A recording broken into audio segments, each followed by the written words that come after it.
É para mí unha satisfacción hoxe estar aquí neste auditorio entre tanta xente para presentar a unha persoa especial. Grazas a Cufaro, grazas Isabel polo teu traballo, polo teu labor, pola tua amabilidade sempre.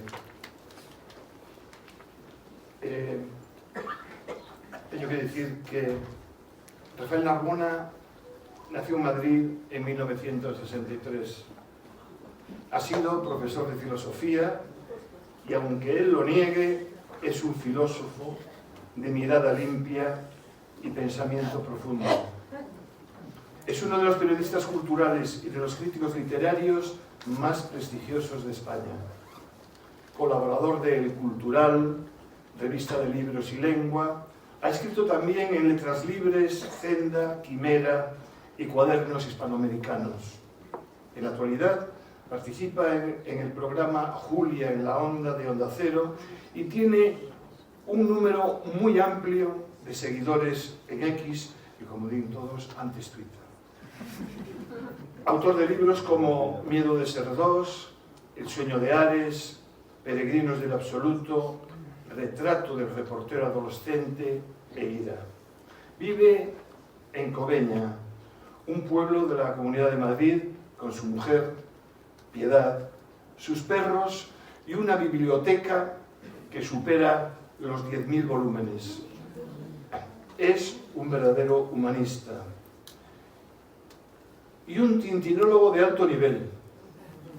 Y precisamente el popular personaje de Hergé es el culpable de que hoy yo personalmente esté aquí presentando su increíble Maestros de la Felicidad. Buenas tardes, Rafael Narbona. Hola, buenas tardes, Antonio. Muchas gracias. Me siento abrumado por lo de prestigioso, etcétera, ¿no? Bueno, yo insisto, yo no me considero un filósofo, sino un profesor de filosofía y, en todo caso, un divulgador. Un filósofo es alguien como Kant, como Platón, como Aristóteles, como Heidegger, que han elaborado, o Adorno, pues un sistema, una interpretación. Yo me limito pues a comentar las ideas de unos y de otros y, sobre todo, a intentar acercar la filosofía, que pienso que es una herramienta muy útil, a un lector no especializado.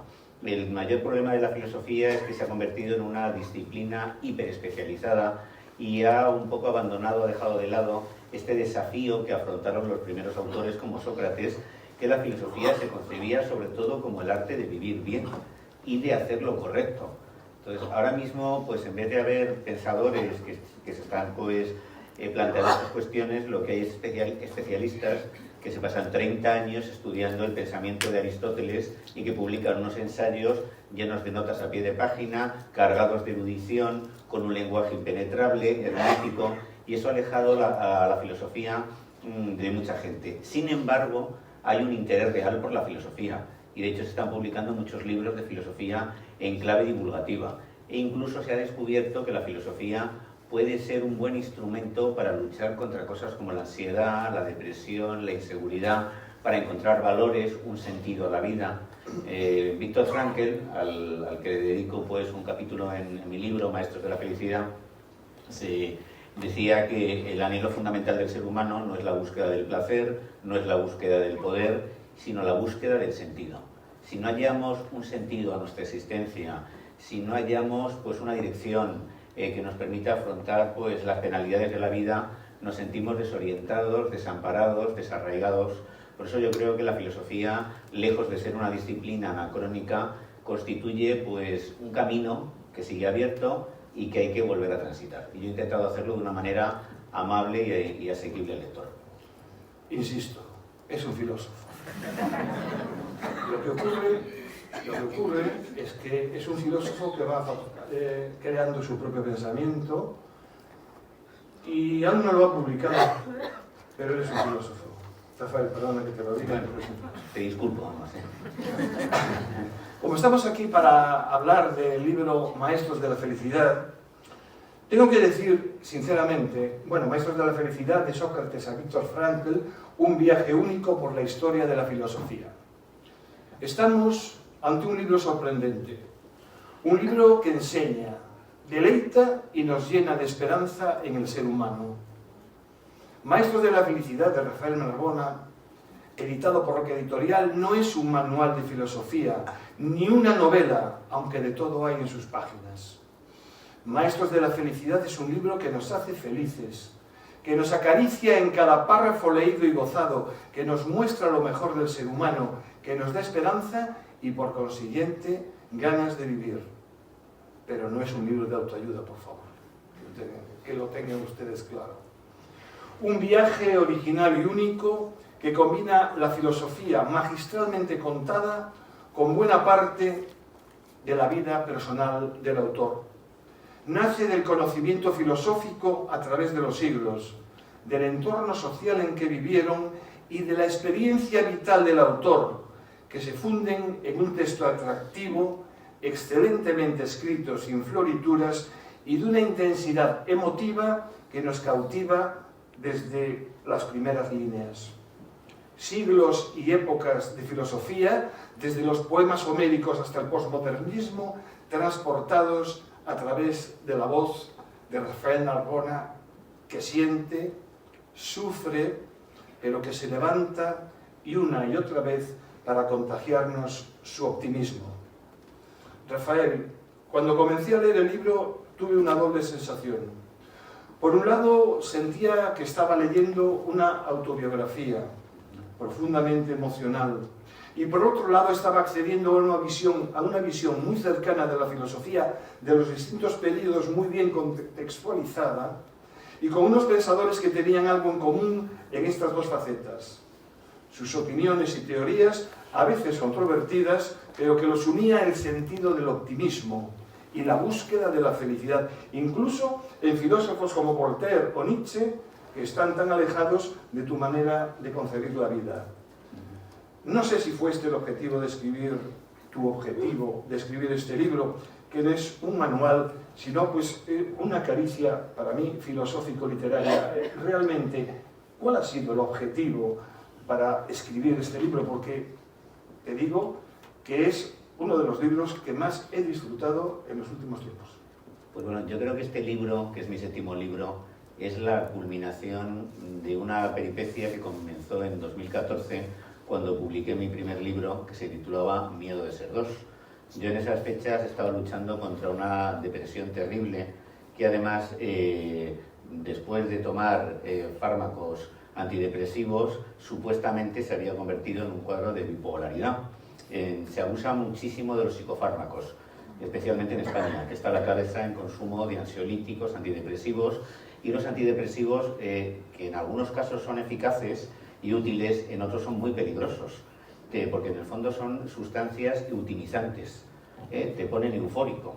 Yo pasé de estar muy abatido y desesperanzado a tener un cuadro de agitación. Entonces, pues bueno, la psiquiatría, a diferencia de otras ramas de la medicina, pues no tiene pruebas diagnósticas precisas, simplemente por el testimonio oral del paciente ya hace un diagnóstico. Con lo cual, y luego se ha llegado a algo, una locura, que es el DSM-5, que es el manual de diagnóstico que utiliza la Asociación Americana de Psiquiatría, según la cual hay 500 tipos de enfermedades mentales. Yo creo que esto es una hipérbole, que no se corresponde con la realidad, pero lo cierto es que, bueno, yo me tomé los antidepresivos, me puse eufórico, dormía mal, estaba muy excitado, muy irritable, te diagnostican bipolaridad, pues no vas a cuestionar a un médico, ¿no? Y yo en esas condiciones escribí Miedo de ser dos, que es mi primer libro, una editorial muy pequeñita, no como Roca, y que por cierto se ha hecho una edición en Argentina y ahora ha salido una segunda edición en España, y ahí narraba pues mi peripecia, que yo la comparaba con subir por una montaña helada y por haber llegado a lo que llaman los alpinistas la zona de la muerte, que son los 7.000 metros de altura, cuando empiezas a tener pues riesgo de edema pulmonar, de edema cerebral, empiezas a tener alucinaciones, etc. Y yo en esas fechas, en 2014, pues la verdad es que pensaba que no iba a salir de ese estado, y mi libro, aunque al final despunta la luz, es un libro trágico, donde además le daba mucho protagonismo a escritores que se habían suicidado, como Hemingway, como Sylvia Plath, como Anne Sexton, como Alejandra Pizarnik. Yo en esas fechas leía mucho a Schopenhauer, a Cioran, en fin, tenía una visión muy trágica y muy pesimista de la vida. Años después, pues pasé por situaciones difíciles, pero me di cuenta de que esa agitación que me habían provocado y sin yo saberlo, los fármacos tenían un carácter iatrogénico, es decir, estaba provocado por la medicación. Y por mi propia iniciativa me retiré los psicofármacos. Seguí pues estando en un estado a veces pues de distimia, de cierta tristeza, de cierta melancolía, pero me estabilicé y sobre todo me di cuenta de que no podía continuar contemplando la vida desde ese punto de vista, que era necesario frente a la fatalidad adoptar una actitud enérgica y luchar contra la adversidad. Yo a lo largo de mi vida me he enfrentado con situaciones muy trágicas. Mi padre murió cuando yo tenía 8 años y medio de un infarto en mi presencia. Mi hermano mayor se suicidó 10 años después, además el mismo día en que había fallecido mi padre, un 2 de junio. Y mi mujer tuvo muchos problemas de salud cuando era joven. Tenía una hermana discapacitada física, no psíquica, de la que hablo de ella en el libro. Y bueno, pues se me fueron acumulando tantas tragedias que eso me llevó a la depresión.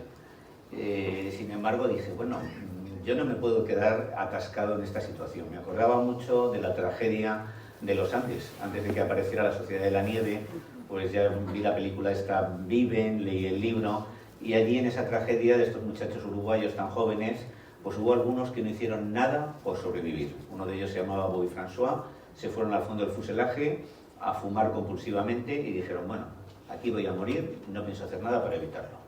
Afortunadamente sus compañeros les cuidaron y hubo otros que por el contrario hicieron todo lo posible por salir de ahí. Y ya todo el mundo sabe cómo acaba la historia, ¿no? Con estos 10 días donde Nando Parrado y Roberto Canessa recorren los Andes en una peripecia verdaderamente asombrosa, y yo consideré que mi obligación, y más como autor, era hacer algo por el estilo, ¿no? O sea, yo no es que me considere, no sé hasta qué punto influye lo que escribo en la gente, pero pienso que un escritor tiene la obligación de transmitir esperanza, de decirle a la gente que la vida merece la pena y de además no estar denigrando continuamente a la especie humana.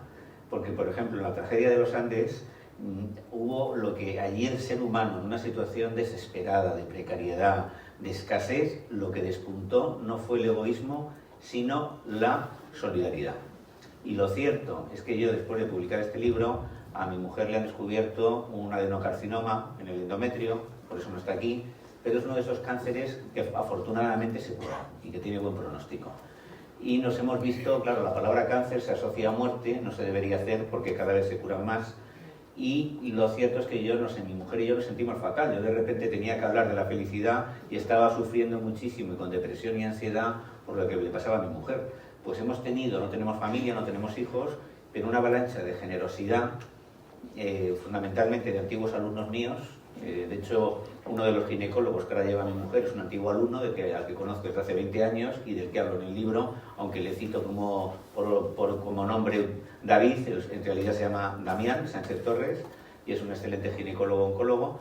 Pues bueno, este chico, una periodista que se llama Silvia Nieto, que fue también alumna mía, nos han ayudado de tal manera, y personas anónimas, incluso en las redes sociales que te insultan. Pues también me he encontrado pues 2 enfermeras oncológicas que se han puesto en contacto con nosotros para ofrecernos su ayuda. Entonces, a pesar del sufrimiento que hemos experimentado por un diagnóstico de estas características, todo esto, que nos ha causado mucho dolor, ha reavivado mi convicción de que hay que tener esperanza y tener confianza en el ser humano. Y yo, mi camino hacia la luz y hacia este libro, surgió un día en que me encontraba muy desanimado, pensando en la muerte de mi padre, de mi hermano. Un suicidio es algo terrible, deja una sombra terrorífica en una familia. Y me estaba leyendo el diario de Etty Hillesum. Esta es una judía holandesa que fue deportada a Auschwitz con 28 años. Escribió un diario que se publicó póstumamente 40 años después.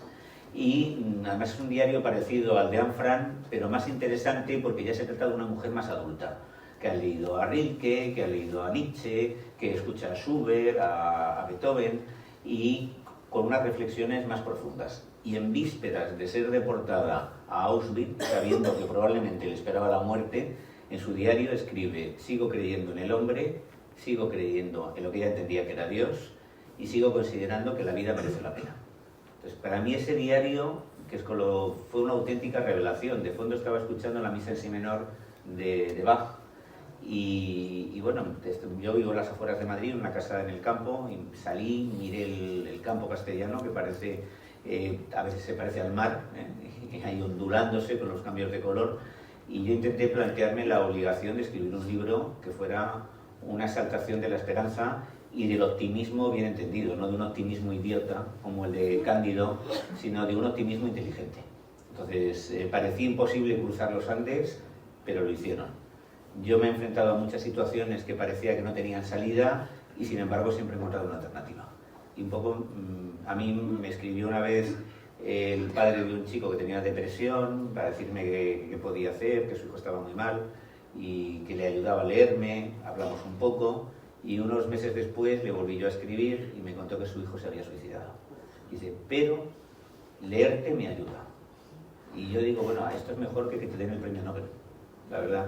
O sea, pensar que algo que has escrito es un bálsamo para las heridas ajenas, yo creo que es la mayor recompensa que puede tener un escritor y sinceramente es el propósito con el que yo he escrito este libro.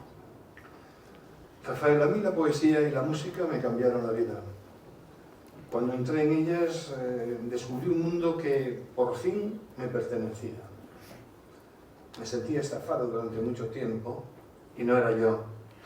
Tu vida está marcada por la desgracia en demasiadas ocasiones y casi pierdes la esperanza en un momento dado, por lo que yo he leído un libro. Sí. Te salvó principalmente, en especial, el amor de Piedad, tu mujer.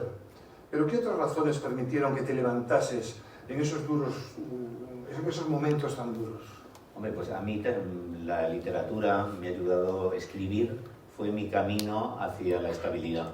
Pero aunque me costaba, para mí era como ir avanzando por una pared helada. Yo me comparaba a un alpinista, cada frase era como dar un paso a 7.000 metros de altura, cuando te cuesta muchísimo trabajo respirar, cuando el agotamiento te desborda. Y entonces había algo que me impulsaba a escribir todos los días, y por ahí fui encontrando un camino, una manera de salir de la tristeza, de la angustia, del pesimismo. La música a mí también me ha acompañado, pero yo creo que el ser humano, primero, la música y la literatura en el fondo tienen valor porque proceden de otras personas. Es una manera de estar cerca de los otros. O sea, aunque yo soy partidario de separar la vida de la obra, porque hay autores que tienen vidas vergonzosas y sin embargo obras brillantes, con todo es un diálogo que tú estableces con alguien. Entonces el ser humano es un animal social, necesitamos a los otros. Yo tuve el apoyo de mi mujer, con la que llevo casi 40 años, pero también tuve muy buenos amigos que se preocuparon de nosotros. Y luego un reto, mi madre desarrolló una demencia tipo Alzheimer, y luego además tenía una hermana que era profesora de instituto, pero que tenía síndrome de Turner, que es una enfermedad, no sé si alguien aquí sabe lo que es, afecta solo a las mujeres, les falta un cromosoma, tenía un pelvis de otro, una cadera deformada, una pierna más corta que otra y neurofibromatosis. Medía 1,35 m y pesaba 32 kilos, era como una niña. Pues a pesar de todo eso, mi hermana luchó por su autonomía, luchó por su independencia y fue profesora de instituto durante 32 años. Pues cuando mi madre enfermó de Alzheimer, nos la llevamos a casa y mi mujer y yo pues la cuidamos y no representó para nosotros ningún sacrificio. Primero nos lo pedía el corazón y segundo nos proporcionaba alegría, aunque no, en 5 años y medio no pudimos ir a un restaurante, no pudimos ir a un cine porque no se la podía dejar sola. Había que llevarla al baño, había que cambiarla, había que bañarla, había que vigilarla para que no se cayera y eso pues me di cuenta que una de las maneras de luchar contra la tristeza es salir de uno mismo, descentrarse. O sea, estamos muy pendientes de nosotros mismos, porque yo tengo derecho a esto, yo tengo derecho al otro, y yo pienso que la felicidad no es un derecho, como, no lo digo yo, lo decía Kant, la felicidad es algo que nos debemos ganar. Y la felicidad no es simplemente la euforia superficial de todo me va bien, sino yo creo que es fundamentalmente el sentimiento de mirarte al espejo y tener una conciencia satisfecha y decir, he hecho lo que debía. Pues a lo mejor mi vida no es perfecta, pero estoy haciendo lo que debo y lo que me pide el corazón y mi conciencia. Y a mí cuidar a mi madre, pues para mí fue una experiencia, yo creo que ha sido uno de mis mayores logros personales. Está muy por encima de cualquier libro, de cualquier reconocimiento o de cualquier premio si algún día me dan uno, ¿no? Y luego todo esto se complicó porque mi hermana empezó a tener microinfartos cerebrales y nos la llevamos a casa. no sabíamos lo que le pasaba, pero de repente se convirtió en una persona totalmente dependiente, en silla de ruedas, había que bañarla también. O sea, mi mujer y yo nos convertimos en cuidadores. Y alguien diría, menudo infierno. Pues no sé, para nosotros eso, y que en aquella época yo tenía 9 perros y 4 gatos, la mayoría de los perros eran perros recogidos y con historias de maltrato, pues estábamos todo el día cuidando a mi madre, a mi hermana, a los perros. Un perrito que teníamos tenía meningitis, otro se le tuvo una luxación de rótula y rotura de ligamentos, hubo que operarlo. En fin, yo me he hecho un experto al final en cuestiones veterinarias. Y mientras tanto, los ratos libres leía y escribía. Y escribir me ayudó, pero yo creo que me ayudó más cuidar a mi madre y a mi hermana. Luego, las dos murieron con una diferencia de 20 días. Primero murió mi hermana y luego a los 22 días murió mi madre. Fue un golpe muy duro, fue una cosa... y ya me quedé sin familia, porque tengo otra hermana que desapareció y que probablemente se suicidó. Una hermana, mi padre se casó 2 veces y su primera mujer murió de tuberculosis, tuvo 2 hijos y uno de ellos es el que se suicidó, y una hermana mía que está desaparecida y que la policía cree que probablemente se suicidó. Lo cierto es que con toda esta carga hay un momento en que yo no podía vivir pensando que la vida era una porquería, que el ser humano era una porquería, que vivir no merecía la pena. Y yo he intentado, pues bueno, a través del cuidado de los otros, del afecto de los buenos amigos y de la literatura, transmitir que incluso a mitad de la tormenta, cuando tienes todo en contra, pues siempre hay alguna alternativa. Y siempre hay un motivo para celebrar la vida.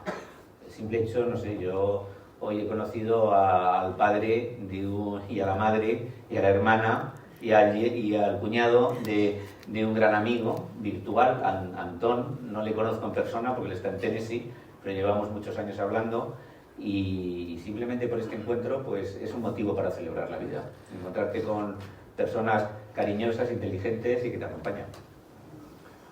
Eso es lo que quería que de alguna manera dijeras, porque a mí me impresionó muchísimo esto de llevarte a tu madre, llevar a tu hermana, y leer que el cuidado de ambas pues significó para ti salir un poco de aquello que estabas bastante hundido. La filosofía es una materia, una ciencia muy desconocida en la actualidad, a pesar de que dices que se están publicando más libros de filosofía y que se están haciendo estudios anotados, etcétera, pero no llega a la gente, ¿no? En general, es una cosa de estudiosos. Las instancias educativas evidentemente no ayudan, las políticas tampoco, y la han marginado tristemente. ¿Qué puede aportar a los jóvenes de hoy, tal como son hoy? Que hemos hablado hoy a lo largo de la tarde de los jóvenes. ¿Y cuál es el papel que los profesores de filosofía deben jugar para hacerla atractiva y cercana? Porque vamos, a mí, y sé que a ti también, la docencia me importa muchísimo. Una docencia que has vivido, además tú, en diferentes situaciones, y lo has hecho con inteligencia, con optimismo y dedicación plena, y además en situaciones muy difíciles, en lugares conflictivos y con alumnos conflictivos. A pesar de todo, para ti ha sido fundamental. ¿Cuál es el papel realmente de la filosofía y del... Yo fui profesor de filosofía más de 20 años, pero también me consideraba un educador, porque por cierto hay gente que no le gusta nada ese término, porque dicen que la educación hay que reservarla a los padres, que eso es una tarea que hacen los padres, que los padres educan y los profesores únicamente transmiten conocimientos. Yo, como daba, entre otras cosas, clases de ética, y luego, no sé si porque no tenía hijos o porque tiendo a ser una persona empática, pues me ponía mucho en el lugar de mis alumnos, y algunos tenían historias muy trágicas y situaciones muy difíciles. Yo he dado clases en institutos de especial dificultad, que estaban calificados como tal. Yo qué sé, me encontraba en clase a una alumna llorando, ¿y qué te pasa? Porque mi padre anoche le pegó una paliza a mi madre y luego intentó agredirme sexualmente a mí. Unas situaciones terroríficas, ¿no? Estamos hablando de una chica de 17 años. Y luego tuve un alumno que se trataba con neonazis, que era un chico que iba camino de acabar en la cárcel, que de hecho estuvo a punto de entrar en los Miami, que es una organización criminal muy peligrosa, y a mí me daba mucha lástima, hablaba mucho con él, le escribí una carta diciéndole que pensara en su vida, en su futuro, que intentara hacer algo fructífero, que ser buena persona pues traía más cuenta que ser pues un tío conflictivo y violento. Y él, bueno, conservó la carta durante 15 años. Yo cuento su historia en el libro, como le llamo Jorge el Plátano. El Plátano era su apodo, pero se tenía... No, Julián el Plátano. Ya he dicho su nombre, que era Jorge. Pues lo cierto es que este chico, pues a final de curso, me regaló una navaja de estas dimensiones. Un machete como de caza, de estos que se abría, y yo le dije, bueno, ¿y esto para que, bueno, me has dicho que te gusta pasear por el campo, cuando te lleves un poco de queso, pues para untarlo? Y digo, yo sé, con una hoja que si lo saco esto a la calle me detiene, porque no es... Y le digo, bueno, ¿y tu padre no te ha dicho nada de que me regales esto? Y dice, no, es que mi padre lleva un machete en el coche por si se meten con él. Entonces, pues bueno, al estar en esos entornos te planteas que un profesor, sobre todo un profesor de instituto, no puede ser simplemente un especialista en una materia. Porque tú estás con chavales que están en un estado incipiente, que todavía están a tiempo de tomar un buen o un mal camino. Y yo lo que intentaba, yo pienso que la filosofía puede ser muy útil, que es una disciplina que en último término lo que se plantean los filósofos son 4 cosas fundamentales, que según dijo Kant. ¿Qué puedo saber? ¿Qué debo hacer? ¿Qué puedo esperar? ¿Qué es el hombre? Yo creo que son las 4 preguntas esenciales. Todos queremos saber hasta dónde puede llegar nuestro conocimiento, qué es lo que debemos hacer, si podemos esperar. Kant se refería a algo más allá de la muerte física, y qué es el ser humano, ¿no? Esta especie tan peculiar. Lo que sucede es que los textos filosóficos, algunos son extraordinariamente áridos. Si tú a un chaval de 16 años le das la crítica de la razón pura, vas a conseguir que probablemente te odie el resto de su vida, ¿no? Hoy no te quiero contar la fenomenología del espíritu de Hegel o Ser y tiempo de Heidegger, que son obras, o la dialéctica negativa de Adorno, son obras crípticas, herméticas, que incluso hasta los profesores de filosofía muchas veces rehuyen. Es muy fácil leer los diálogos de Platón, los primeros, los últimos también son muy complejos. Se puede leer bien las confesiones de San Agustín, la ciudad de Dios, pero un libro de teología ya es más complicado. Entonces, por eso yo creo que los profesores lo que tienen es que seleccionar bien los textos y ser un puente entre los textos y los alumnos. Y buscar una conexión entre esos textos y el mundo en el que vivimos. Entonces, esa es la labor. A mí me parece absurdo que un chaval se aprenda como un papagayo una serie de teorías que luego va a olvidar. Yo no soy ni partidario de los exámenes. Pienso que lo que hay que hacer, yo sería partidario de convertir la enseñanza en un proceso muy individualizado. Lo que se trata es de sacar lo mejor de cada alumno, y cada alumno es diferente.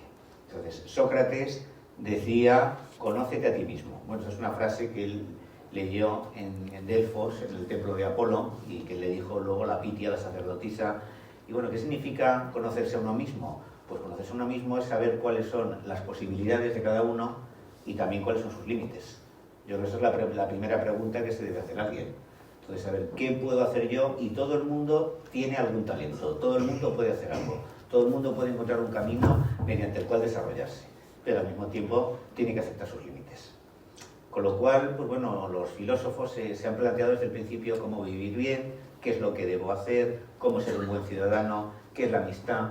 Por ejemplo, Aristóteles en la Ética Nicómaco tiene un libro, uno de los 10 libros que componen esta obra, se titula De la amistad. Dice, nadie querría vivir sin amigos. Entonces yo a los alumnos les decía, invertir en afectos. Esa es la inversión más rentable, con vuestra familia, con vuestros amigos, con vuestros compañeros de trabajo. Los afectos van creando una red de apoyo, y en cambio el dinero no es más que acumulas bienes que luego no sabes ni para qué te sirven.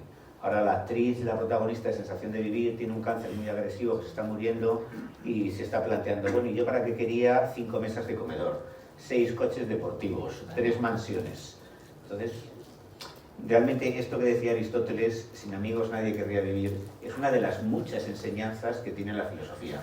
Con lo cual, desperdiciar un legado que tiene pues 2500 años me parece un disparate. Vamos a vivir peor. Y de hecho yo creo que parte del ascenso que hay de la ultraderecha en todo el mundo viene de que vivimos en una sociedad cada vez más embrutecida, más ignorante y menos reflexiva. El amor es una constante en tus libros, pero también en tu vida, afortunadamente, también en tu vida. Volvamos entonces al amor. Me seducen mucho estas palabras de Bertrand Russell cuando dice: el amor no es solo una fuente de placer, sino que su ausencia es una fuente de dolor. Para añadir o decir en otro momento que la felicidad, y esto me interesa mucho, no cae del cielo, hay que conquistarla.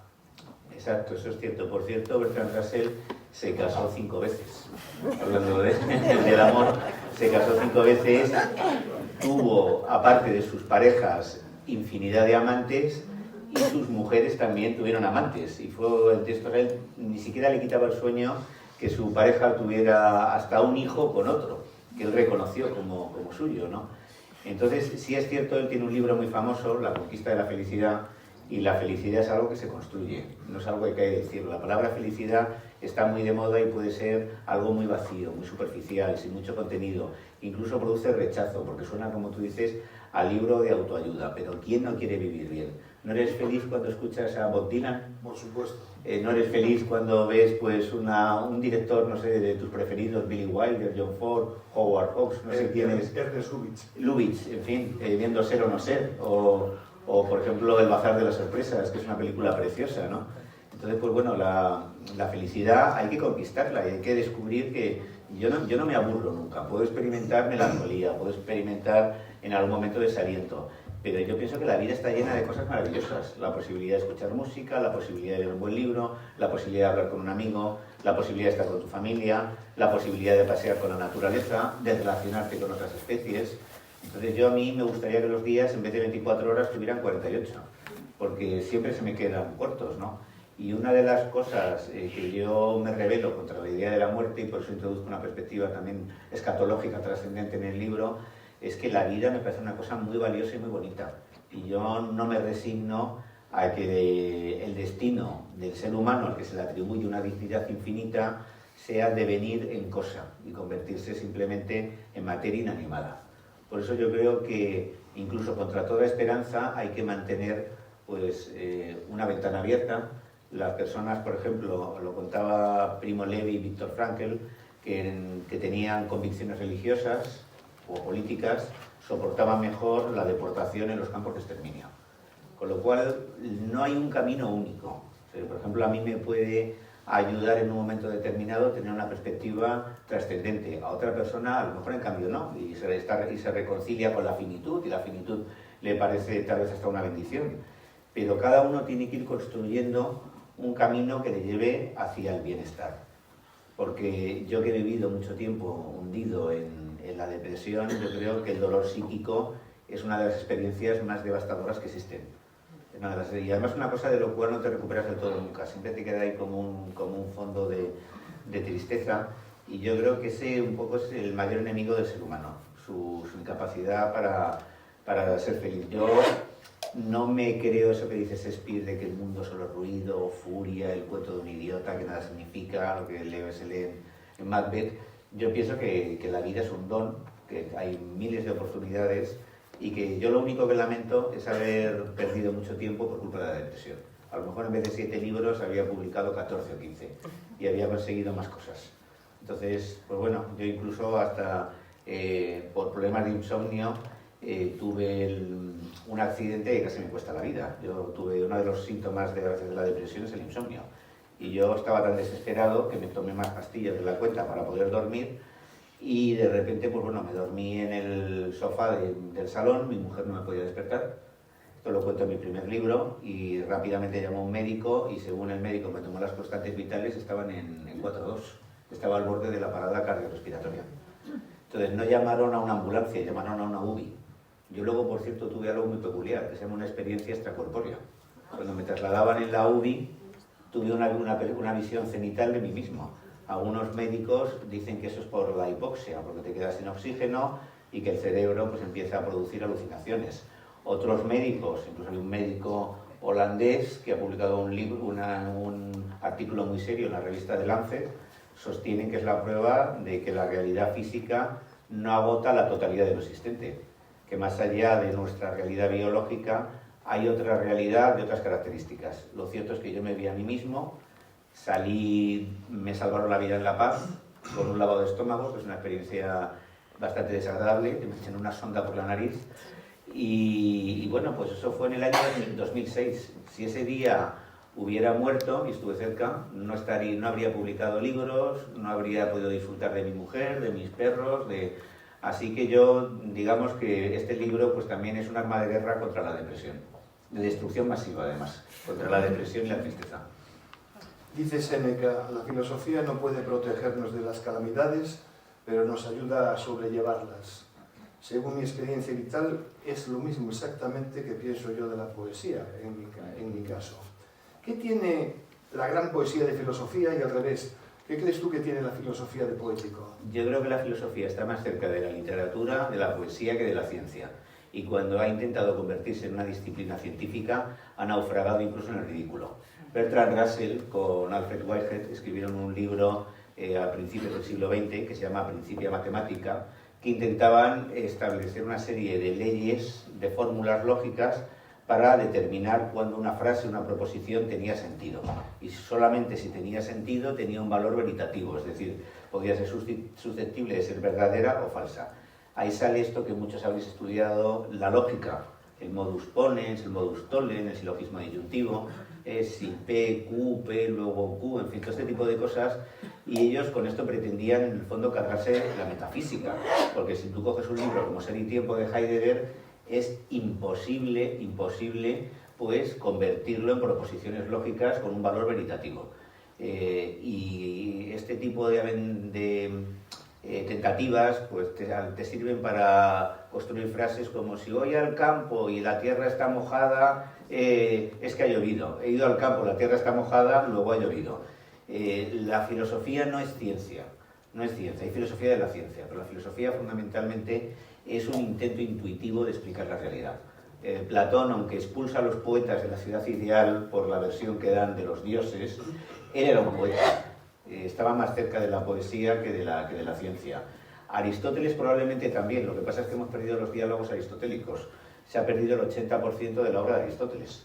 Conservamos nada más que los textos que él escribía para dar clases. Y de hecho Cicerón, cuando hablaba de Aristóteles, decía que sus diálogos eran como el oro. Probablemente tenían más valor literario que los de Platón, pero como no nos han llegado, pues se nos ha quedado una imagen muy antipática de Aristóteles. Pero yo creo que hasta, por ejemplo, San Agustín, que tenía un gran estilo, hasta en la ética de Spinoza, que es muy árida y que tiene un estilo aristotélico, también te encuentras frases con una resonancia poética, ¿no? Por ejemplo, Spinoza dice: nada hay más útil al hombre que otro hombre. Y entonces, bueno, pues yo creo que como también lo sostiene Javier Goma, la filosofía es una disciplina que está más cerca de lo literario, de lo poético, de lo intuitivo, que de lo científico. La ciencia es una herramienta muy útil, por ejemplo, en el campo de la medicina, pero hay algo que no nos puede proporcionar y que sí nos da, por ejemplo, la poesía o la filosofía, que es el sentido último de la vida. Si tú le preguntas en un laboratorio, no vas a encontrar el sentido de la vida.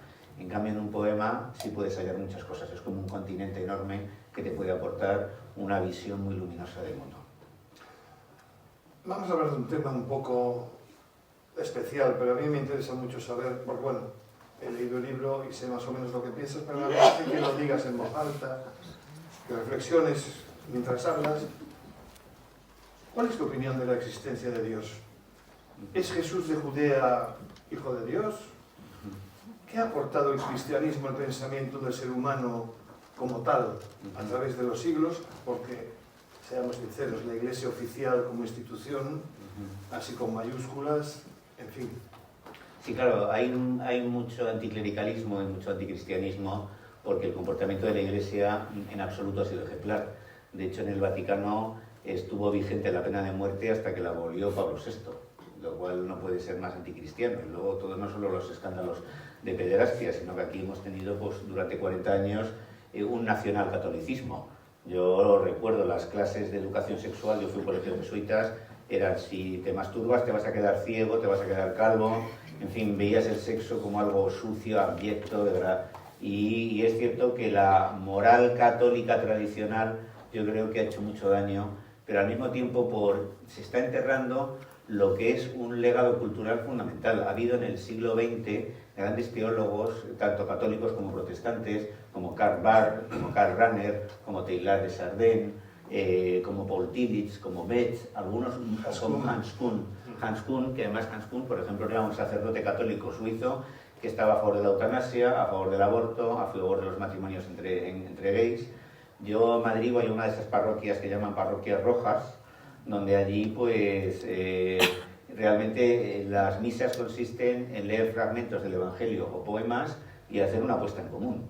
Y van musulmanes, se han sustituido los pasos de la Pasión del Señor por imágenes de los inmigrantes en las fronteras, luchando por sobrevivir, por no ahogarse. El sacerdote vive con 14 inmigrantes subsaharianos, y no hay que olvidar que en el siglo XX ha habido sacerdotes ejemplares, por ejemplo Óscar Romero. Óscar Romero se enfrentó al ejército y a los crímenes que se estaban cometiendo contra el campesinado, y además dio una famosa homilía donde le dijo a la Guardia Nacional: dejen de matar a sus hermanos, dejen de matar a los campesinos.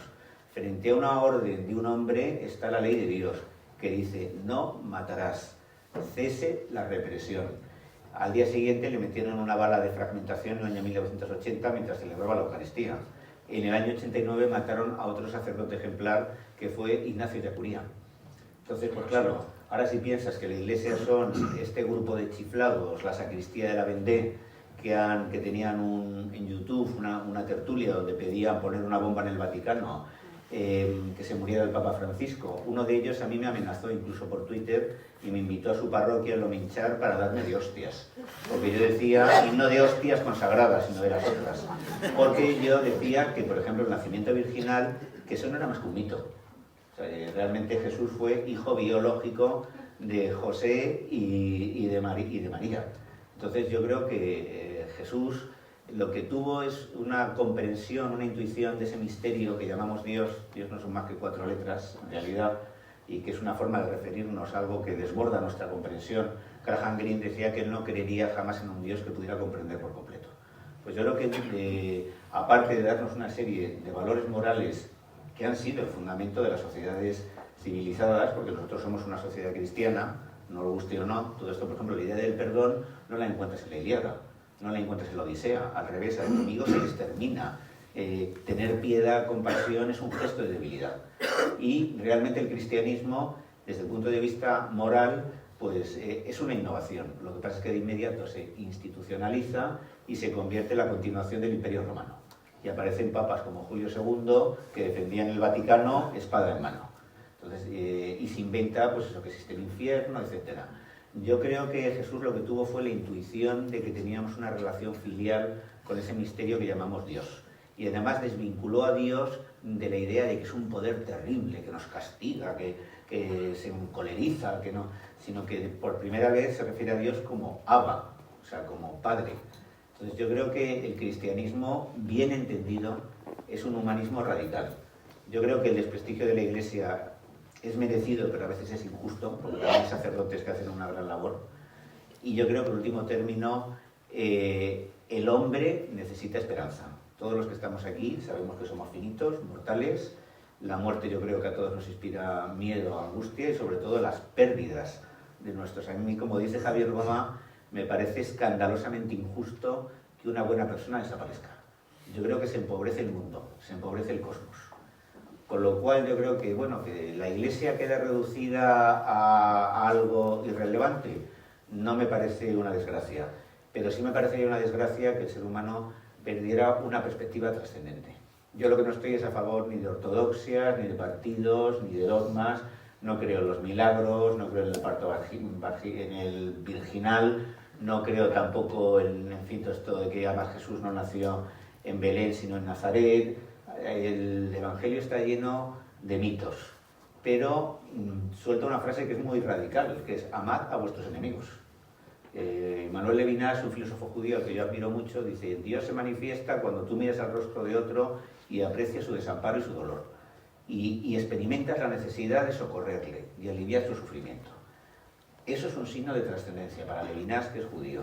Y yo un poco la perspectiva que tengo de lo que puede ser Dios es esa. O sea, yo cuando una persona me ha abrazado, cuando me ha transmitido su cariño, yo he visto que se iba más allá de lo puramente físico y biológico.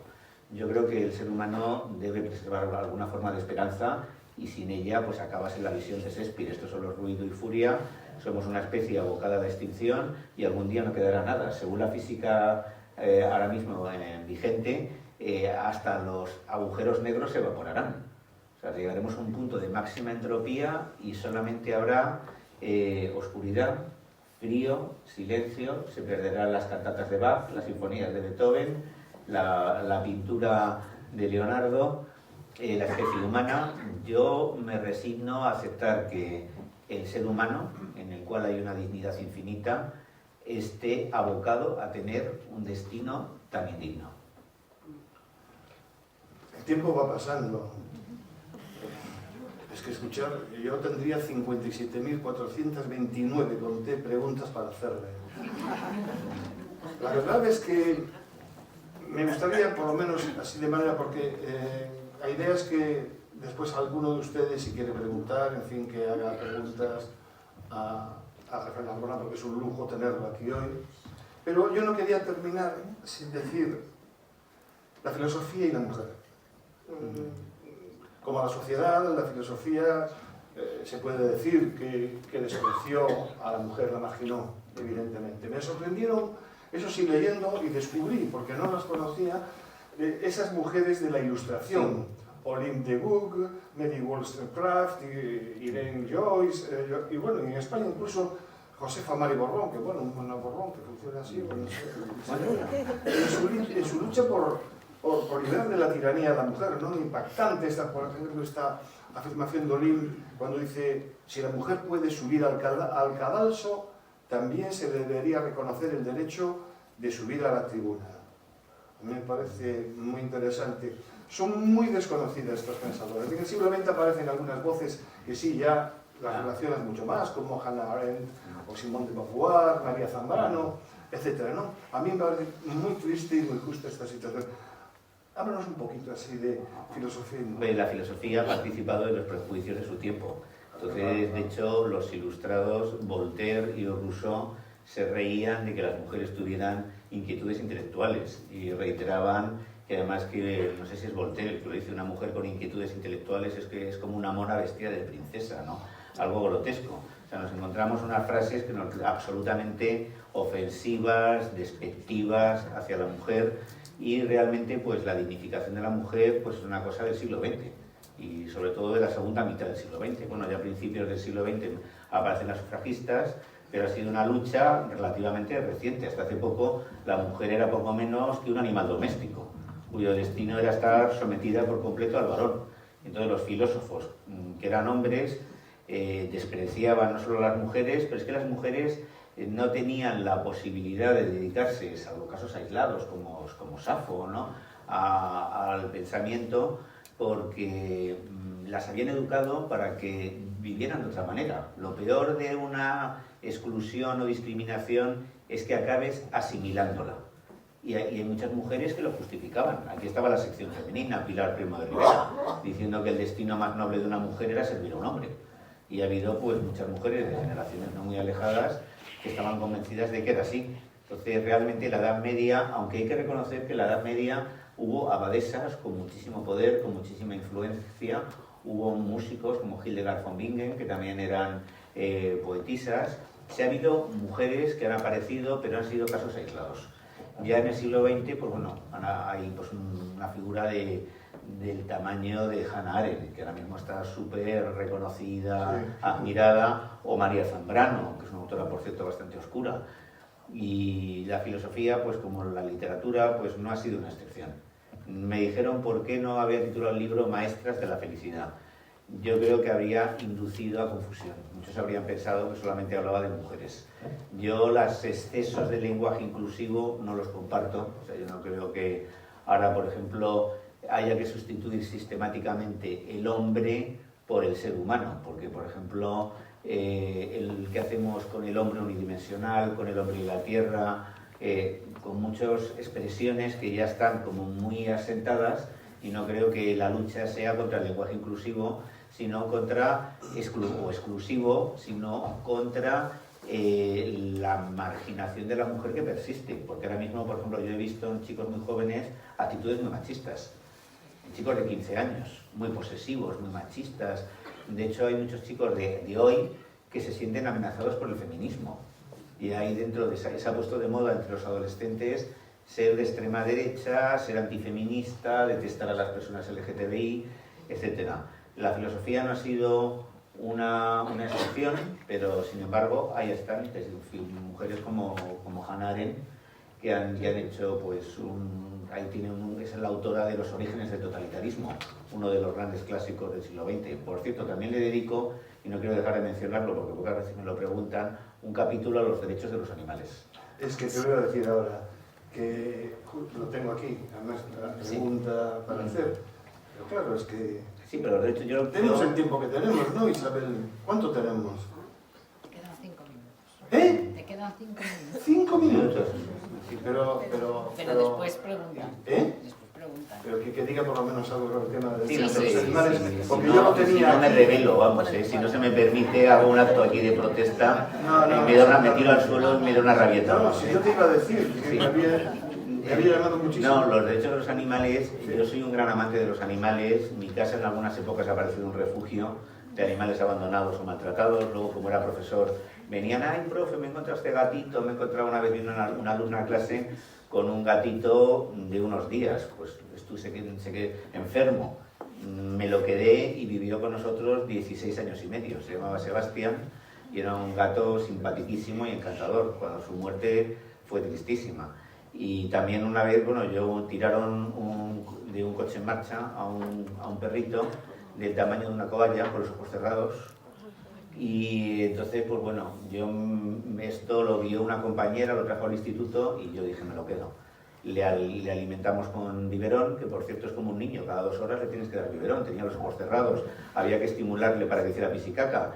Y yo tenía que ir al trabajo y si lo dejaba en casa le hubiera dado un como hipoglucémico y se hubiera muerto, como si a un niño no le das de mamar.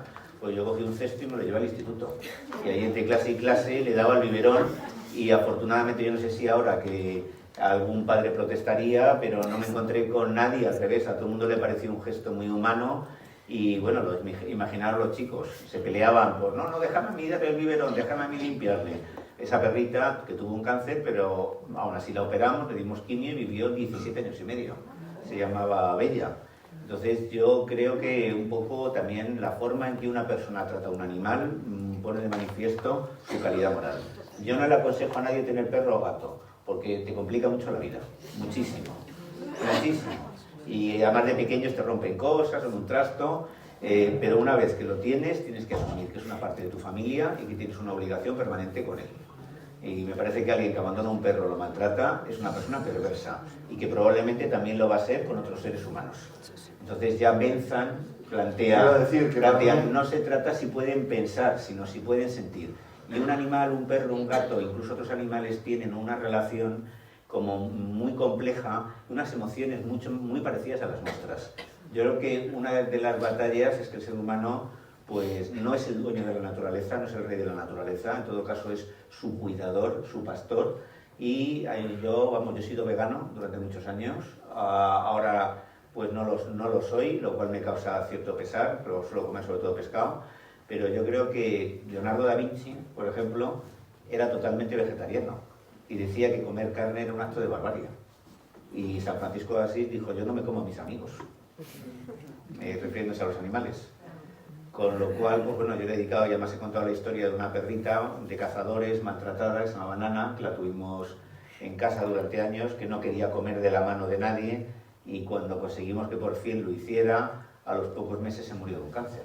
Pero bueno, había estado con nosotros 8 años y había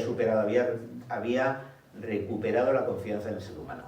Y para mí eso ya fue muy, muy importante. Sorprendente, la verdad, ese capítulo dedicado, que se llama Prehistoria de los derechos de los animales. A mí me enterneció conocer la figura de Jeremy Bentham y admirarlo, así como recuperar un poco también la figura de Francisco de Asís, ¿no? Sí, Bueno, yo no le llamo San Francisco de Asís, yo le llamo Francisco de Asís nada más. Pero bueno, es decir, que me gustó muchísimo. Por ejemplo, la palabra santidad a mí no me desagrada si se le da un sentido filosófico. Por ejemplo, Levinas la utiliza, dice, cuando el amor no concupiscente, es decir, cuando no está vinculado al deseo sexual, es una forma de santidad, porque es cuando tú antepones el bienestar del otro al tuyo propio. Tú sabes que no le llaman así los santos por eso. No, claro, pero hay un problema fundamental. La Iglesia ha pervertido el mensaje del Evangelio porque Jesús crea una comunidad horizontal donde el último es el primero, y la Iglesia es una estructura jerárquica con un líder infalible. O sea, la contradicción no puede ser más flagrante. Bueno, ahora sí, un momento, se puede hacer alguna pregunta a alguien del público, por favor, que le apetezca hacer una pregunta. No sé, sería allí y luego allí. Vale. Hola, buenas tardes. ¿Qué opina usted de la combustión espontánea humana? Sí. ¿Qué entiende por combustión espontánea humana? Una persona que se quema totalmente, abre totalmente el cuerpo, pero la ropa queda totalmente intacta. Bueno, me está preguntando algo que no sé responder, la verdad, porque no entiendo muy bien el sentido de la pregunta, pero, hombre, yo cualquier atentado contra la vida de uno mismo, pues me parece un... No es un atentado, la persona en sí no está atentando contra sí misma. La combustión espontánea le viene, sube la temperatura, le sube a 800 grados de repente y abre completamente.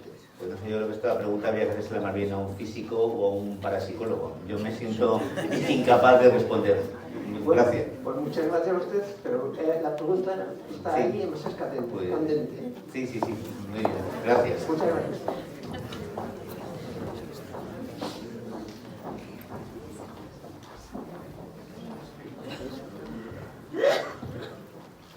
Hola, buenas noches.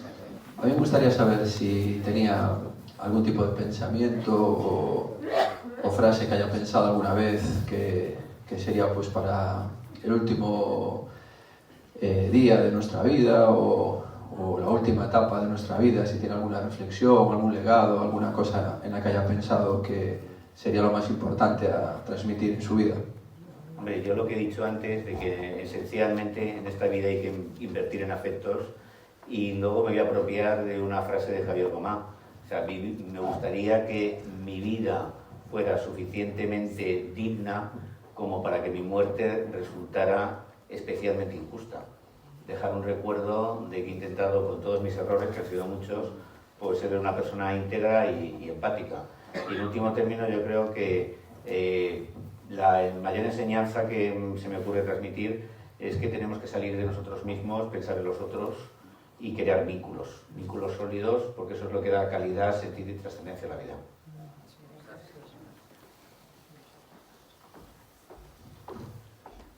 Bueno, me ha gustado mucho su intervención, me ha gustado mucho todas las preguntas también.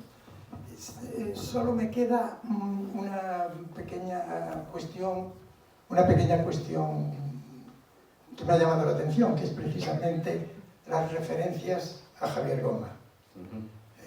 Probablemente Javier Gomá es un buen filósofo, un buen Es pensador. amigo mío, además. Bueno, muy bien, un buen pensador. Dirige además estupendamente la Fundación Juan March de Madrid, pero yo ya soy mayorcito, hace casi 50 años leí un libro sobre el Opus Dei que se titulaba La Santa Mafia. Creo que el Opus Dei a estas alturas sigue siendo la Santa Mafia. Y me parece que Javier Gomá pertenece al Opus Dei. No.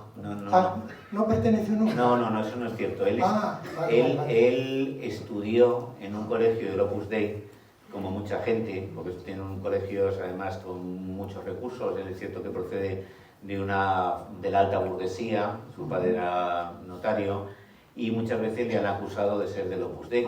Y entonces ha circulado esa idea que en el fondo es una calumnia, porque él nunca ha formado, y es más, yo he hablado con él porque yo tengo bastante amistad, y dice, bueno, es que me daría vergüenza, porque los planteamientos intelectuales del Opus Dei son tan mediocres que son incompatibles con el desarrollo de un pensamiento intelectual coherente. Entonces ha circulado esa idea, pues, pero no es más que un mito. Lo único, sí estudió en un colegio del Opus, y él, de hecho, en Necesario pero Imposible, él critica al Dios de las religiones, el Dios precisamente institucionalizado, vinculado a jerarquías, a dogmas, etc. Y él se manifiesta a favor del Dios de la esperanza, que es un Dios que se crea desde dentro y que no está sujeto a ningún tipo de jerarquía ni de dogma. Con lo cual, pues es más, tiene planteamientos que son totalmente heterodoxos e incompatibles con la perspectiva católica. Bueno, pues le agradezco mucho que me lo aclare porque está bastante extendido Pues esa, sí, es esa idea. un rumor, pero bueno. Digamos que lo que sí es un cristiano, claro, o sea, lo cual me parece muy bien. Es un cristiano heterodoxo, o sea, él de hecho, pues vamos, no se mueve dentro de la ortodoxia católica y es muy crítico, además, con el comportamiento de la institución, pero él sí ha hecho, a través del hablar, no de la inmortalidad, sino de la mortalidad prorrogada. O sea, él dice que, bueno, que el destino del ser humano no debe ser la cosificación, transformarnos en un cadáver, sino que él cree que hay vida más allá de la muerte. Pero bueno, como por Twitter digan cualquier cosa, no sé, que has trabajado en la NASA, aunque nunca hayas salido de un pueblo de Toledo, pues al final acaban diciendo que eres astronauta, ¿no? Entonces, pues estas cosas son así. Le agradezco que me lo haya aclarado. Él, por cierto, además es una persona muy amable y muy asequible. Vale, gracias.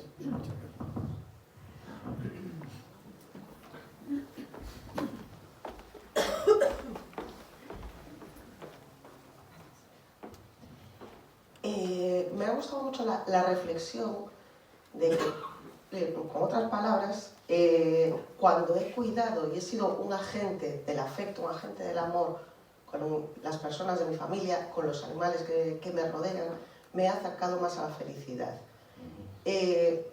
Nos han enseñado a buscar el ser amados y ser amadas. Hemos convertido la felicidad en un bien de consumo. Sí, hombre, depende cómo definiría la felicidad. ¿Qué es la felicidad? Un estado en el cual podemos dormir bien todas las noches, café aparte, en el cual creamos, ejercemos nuestra creatividad y le buscamos soluciones a las dificultades cotidianas. Sí, ahí yo incluiría a las dificultades también de los demás. La idea de que tenemos derecho a ser felices, de que tenemos derecho a ser amados, siempre está poniendo en primer lugar el yo. Entonces, tenemos derecho a ser amados si hemos amado a los otros. El amor es una experiencia compartida. Tenemos derecho a tener amigos si hemos sido también generosos y desprendidos con los otros. Entonces, pues bueno, lo que sí es cierto que se ha creado pues una visión como muy hedonista de la vida, muy egocéntrica. Yo el próximo libro que voy a escribir es sobre el amor, y que lo voy a titular Amar el arte de cuidar.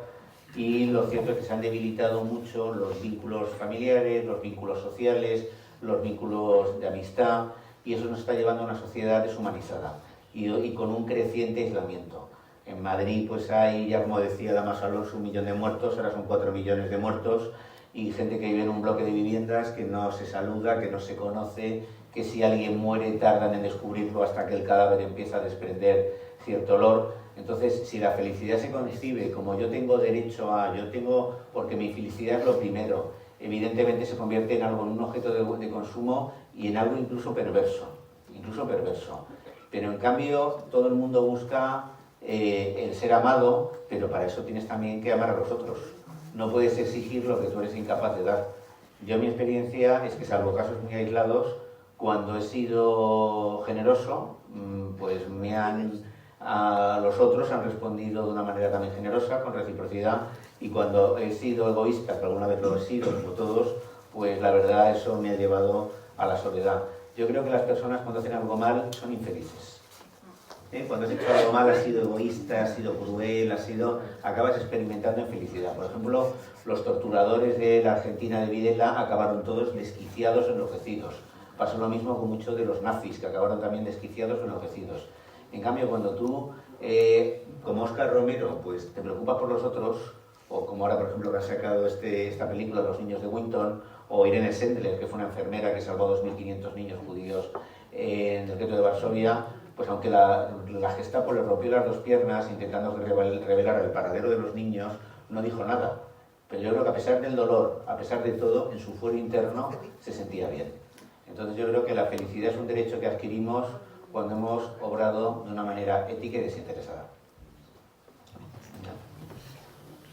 Bueno, ¿alguna pregunta más? Yo te hubiera querido preguntar por Borges, que me parece un filósofo. Te hubiera querido preguntar por tu padre, por la relación con tu padre, la importancia de tu padre, ahora que está de moda escribir libros en contra de la figura del padre, a nivel literario.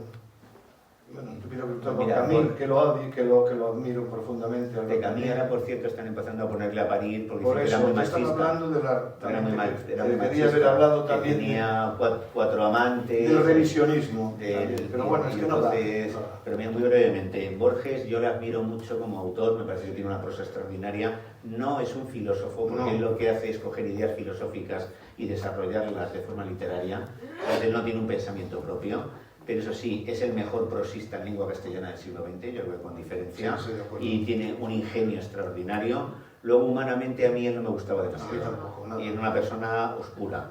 En cuanto a mi padre es un escritor olvidado, aunque está en la Wikipedia. A veces me confundían conmigo, porque nació en el año 1911, murió en el 72, entonces de repente aparecía mi foto, con lo cual yo había muerto en 1972 y por algún milagro seguía en este mundo, o bien una vez aparecía en Google Rafael Narbona, 119 años, y mi foto. Yo digo, bueno, ojalá se cumpla, ¿no? Además con el aspecto que tenía a los 50.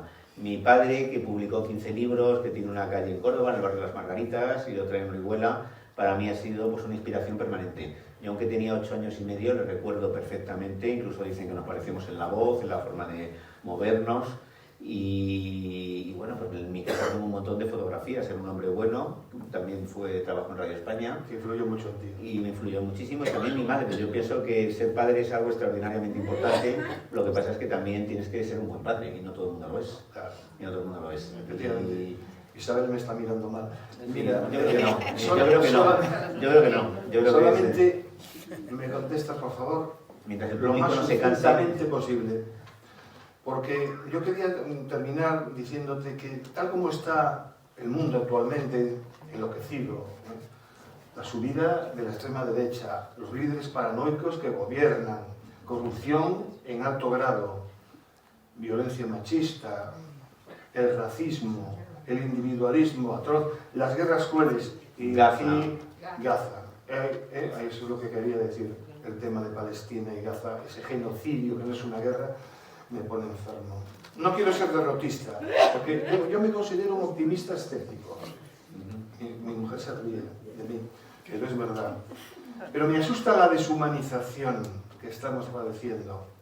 A veces parece que no hemos aprendido lo suficiente con todo lo que hemos vivido y me parece y me duele mucho.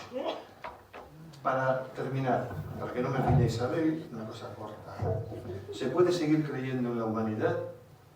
Danos alguna esperanza. Pues mira, yo creo que sí, que se puede seguir creyendo en la humanidad, porque aunque en Gaza Netanyahu, que está cometiendo un auténtico genocidio y que se está poniendo a la altura de Milosevic, pero nunca va a acabar en el Tribunal Penal Internacional, porque todo lo que hace lo hace con el respaldo de Estados Unidos, que le sigue vendiendo bombas capaces de 1 tonelada, capaces de destruir una manzana, entonces de edificios, pues a pesar de tanta maldad y de tanta crueldad, en Gaza sigue habiendo médicos que se juegan la vida, sigue habiendo reporteros que realizan una labor admirable, sigue habiendo voluntarios de Médicos Sin Fronteras. Entonces yo creo que realmente el odio es una perversión de carácter ideológico. Yo pienso que leyéndome La Sociedad de la Nieve, que me gusta mucho el libro, cuando está ahí el ser humano desnudo en mitad de la mayor escasez, de la mayor pobreza, lo que despunta no es el odio, lo que despunta es la solidaridad. Lo que pasa es que si tú eres un judío y te educan israelita diciendo que los palestinos son inhumanos, si eres palestino te dicen que todos los judíos hay que matarlos, en fin, o en tu casa escuchas comentarios machistas o ves crueldad con los animales, pues yo creo que lo que realmente envenena la convivencia y destruye el mundo son las ideas tóxicas. Por eso yo creo que hace falta un nuevo modelo cultural y hace falta rehumanizar la sociedad. Y yo creo que no es imposible. Y es una labor que tiene que empezar en los hogares, en las relaciones de los padres con los hijos, que tiene que continuarse en las escuelas. Y eso sí, lo que pasa es que los políticos pues no ayudan mucho. Pero yo a pesar de todo sigo viendo actos de generosidad y coraje y a pesar de los 40.000 palestinos asesinados, de los cuales 15.000 son niños, a pesar de eso, hay médicos luchando por salvarles. Y yo me quedo con eso. Bueno, pues hasta aquí hemos llegado. La verdad, Rafael, ha sido un auténtico privilegio y un auténtico placer haber compartido contigo este espacio. Yo me he metido ahí por el medio, pero tú has sido realmente la persona que nos ha iluminado con tu pensamiento. Te doy las gracias profundamente a nivel personal y te pido que sigas en la misma línea, que pronto tengamos un nuevo libro y, la verdad, ahí hay unos libros que sería interesante que lo leyeran. Le iba a venir muy bien a todos ustedes porque realmente vale la pena. Yo no soy vendedor de libros, no pertenezco a ninguna editorial, pero sí creo profundamente en la bondad de los mismos. Así que muchísimas gracias y muchísimas gracias a ustedes también.